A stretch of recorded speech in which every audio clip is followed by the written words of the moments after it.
وہ ہمارے town phase 2 جو سیکیورٹی کا ایشو تھا اس کے اوپر. تو دوستوں میں آپ کو بتاتا چلوں کہ میں صبح تقریباً 7 سے 7:30 بجے وہاں پہ موجود تھا. جو بھی مناظر تھے وہ میرے پاس کیمرے میں قید ہے. میں نے کسی وجہ سے وہ اپلوڈ نہیں کی تھی، لیکن ایک لائیو ویڈیو میں نے چلائی بھی تھی، کسی وجہ سے وہ بھی چلائی تھی.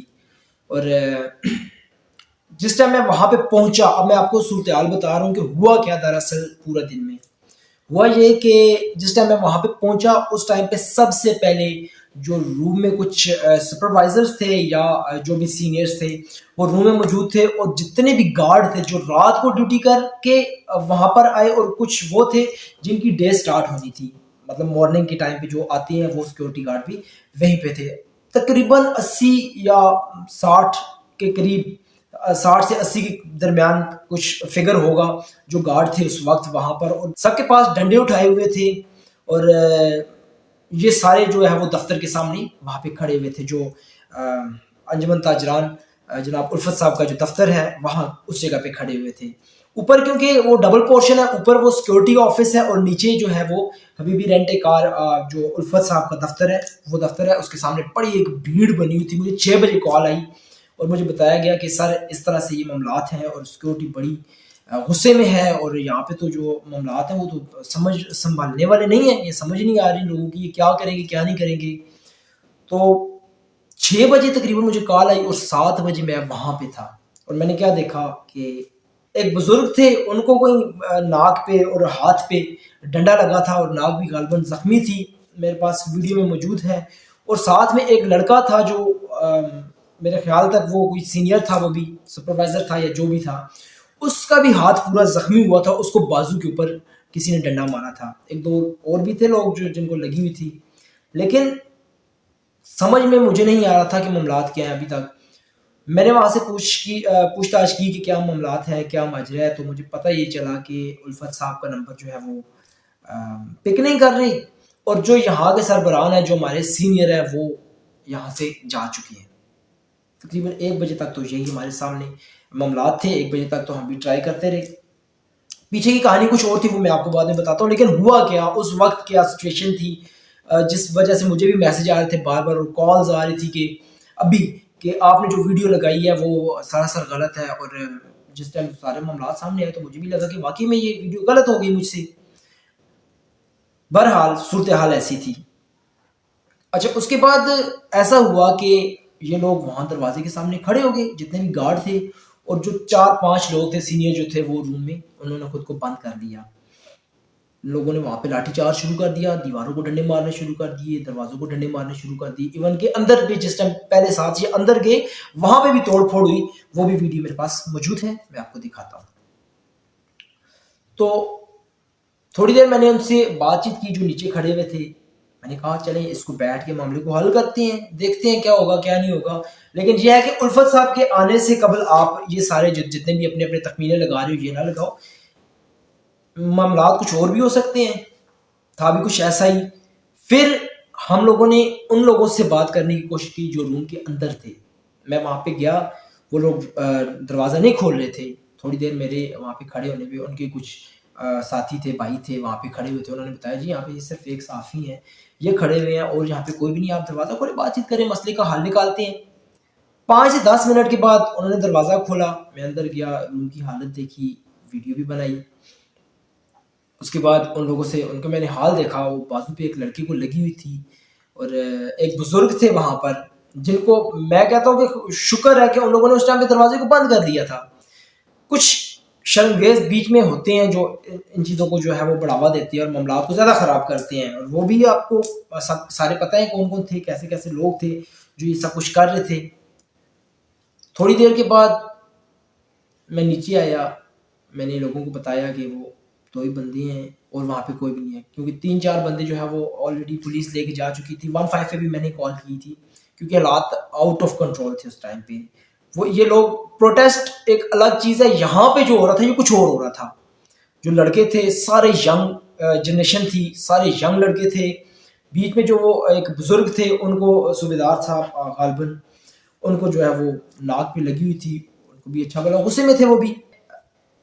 ان سے بات چیت کی. پھر میں نے پولیس کو بلایا, میں نے کہا سر 2 بندے اندر ہیں, ان کو آپ یہاں سے کس طرح سے لے کر جائیں. تھوڑی دیر کے بعد وین آ گئی, انہوں نے ڈالے میں ڈالا, ان لوگوں کو بھی لے کے چلے گئے, سیفلی تھانے تک پہنچا دیا. اب وہ لوگ یہاں پہ سیف نہیں تھے لیکن تھانے میں سیف تھے, اس لیے ان کو تھانے بھجوا دیا. تھوڑی دیر بات چیت کرنے کے بعد پولیس نے کہا اتنا بڑا کوئی ایشو نہیں ہے, تنخواہ کا مسئلہ ہے. تو وہ تو 3 تاریخ کا ان کی ڈیٹ ہے, 3 تاریخ کو تنخواہیں ہونی ہے, تو یہ پہلے کس چیز کا رول ہے. اب یہ بات سن لیں جی. رات کو ساری رات الفت صاحب جو ہے وہ ان لوگوں کے ساتھ تھے, پوری رات ساتھ تھے, اور صبح سحری کے ٹائم وہ ان کو مل کے پھر گھر گئے. سحری کر کے فجر پڑی, پھر وہ سو گئے. جو ابھی تک کی میرے پاس جو خبر آئی ہوئی ہے وہ یہ ہے, اس معلومات کے تحت میں آپ کو بتا رہا ہوں جو میرے تک پہنچی ہے. وہ تو سو گئے, ان کا موبائل سائلنٹ پہ تھا اور وہ بے فکر ہو کر سو گئے. ان کو نہیں پتا تھا کہ کیا ہو رہا ہے باہر, کیا نہیں ہو رہا, اور کسی قسم کا ان کے ساتھ اور کانٹیکٹ بھی کسی کا نہیں تھا سوائے فون کال کی. تو فون وہ اٹھا رہے نہیں تھے, اور اس طرف جو کمپنی تھی, جو ان کی جو ادارہ تھا, وہ لوگ بھی کسی پرابلم میں پھنسے ہوئے تھے. مجھے نہیں پتا کہ وہ پرابلم کیا تھی ابھی تک.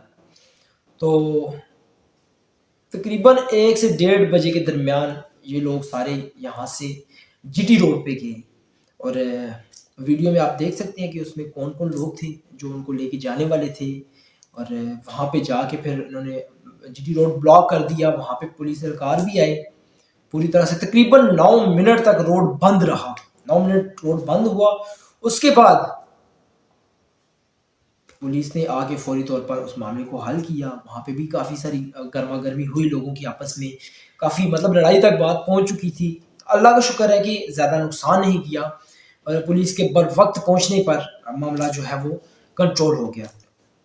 میں وہاں سے ماڈل ٹاؤن جیسے ہی اترا, ماڈل جو الائٹ بینک ہے وہاں سے میں نیچے اترا ماڈل ٹاؤن کے مین بیریئر سے, تو سامنے سے ہم دیکھتے ہیں کہ الفت صاحب آ رہے ہیں. جب الفت صاحب کو میں نے دیکھا, ان سے بات چیت ہوئی, تو انہوں نے بتایا جی مجھے تو خبر ہی نہیں ہے, میں تو رات کو ان سے مل کے گیا, صبح سحری کے ٹائم جا کے میں سو گیا, اور موبائل سائلنٹ پہ تھا, جس وجہ سے ان لوگوں سے میری بات نہیں ہو پائی. لیکن مجھے یہ معلوم نہیں تھا کہ یہ یہاں تک معاملات پہنچ سکتے ہیں.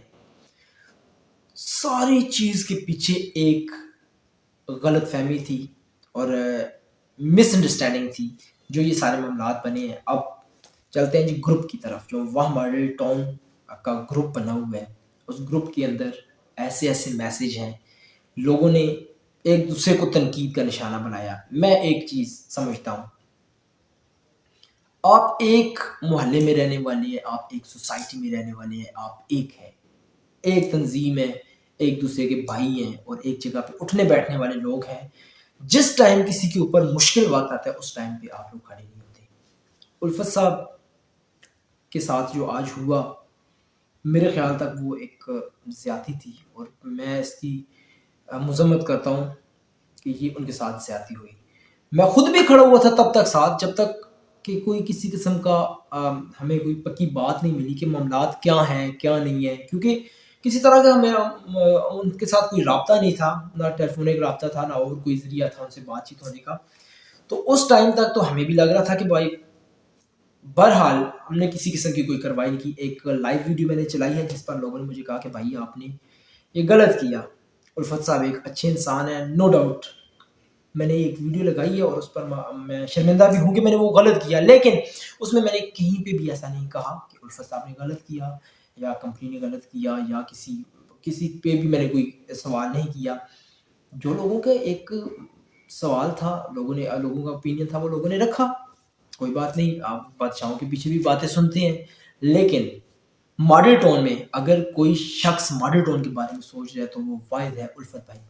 آپ لوگ کہتے ہیں کہ 24 گھنٹے الفت بھائی کی انٹرویو لگاتے رہتے ہو, ان کی ویڈیوز بناتا رہتا ہوں. میں کیسے نہ بناؤں بھائی, یہاں پہ اور کون ہے جس کی ہم ویڈیو بنائیں, جس کو ہم آپ لوگوں کے سامنے لے کے آئیں. بھیا یہ اس بندے کو دیکھیں, بلا کسی لالچ کے, بنا کسی غرض کے یہ بندہ آپ لوگوں کے لیے کھڑا ہوا ہے پورے وہ ماڈل ٹاؤن میں.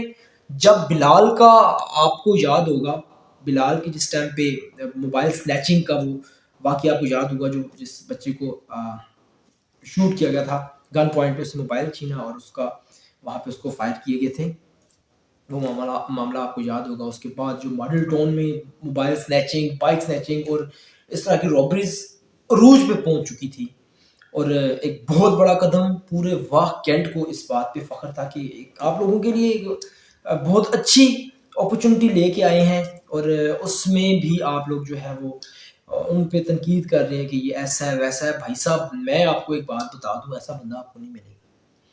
میں نے ان سے جب میں بات چیت کرتا ہوں مجھے ایسا لگتا ہے اس بندے کو کوئی نہ کوئی غرض ہوگی آپ لوگوں سے، اس بندے کو کوئی نہ کوئی لالچ ہوگی.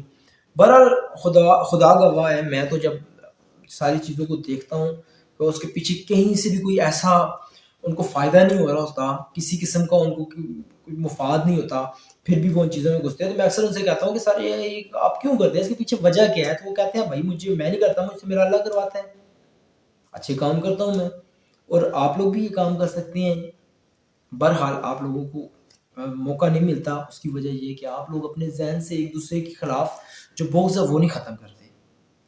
اور ایک اچھا قدم تھا میرے خیال تک تو یہ کافی جو ہے وہ کامیاب ایک منصوبہ ہو چکا تھا. اس کو لوگ پسند کرنے لگے تھے، لوگوں کی زبان پہ چرچا تھا کہ ایک اچھی چیز ہمیں مل رہی ہے اور اس کا ہمیں فائدہ ہو رہا ہے. لیکن کچھ لوگ بیچ میں ایسے ہوتے ہیں جو نہیں چاہتے کہ یہ بندہ جو ہے نا وہ ٹانگ کھینچنے والی سیدھی سی بات ہے. بہرحال جو معاملات ماڈل ٹون میں چل رہے ہیں بھائی صاحب، اس وقت ہمیں اس بندے کو سپورٹ کرنی چاہیے اور اس بندے کے ساتھ کھڑا ہونا چاہیے. میں انتہائی معذرت کے ساتھ ان سے میں یہ بات کر رہا ہوں کہ میں نے یہ غلط کیا ان کے لیے اس پہ ویڈیو بنائی، لیکن میں نے ان کے خلاف کوئی بات نہیں کی ہے نہ میں، کیونکہ میں دلی طور پر ایسے انسان کو پسند کرتا ہوں، ان کو میں بڑا پسند کرتا ہوں. ایز اے میڈیا پرسن ہوں، میڈیا پرسن کا لبرل رہتا ہے، وہ کسی قسم کی جو ہے نا وہ کسی کے خلاف یا کسی کے حق میں بات نہیں کرتا، لیکن حق کی بات وہ تو حق کی بات پہ کھڑا رہتا ہے، اسی کو صافی کہتے ہیں.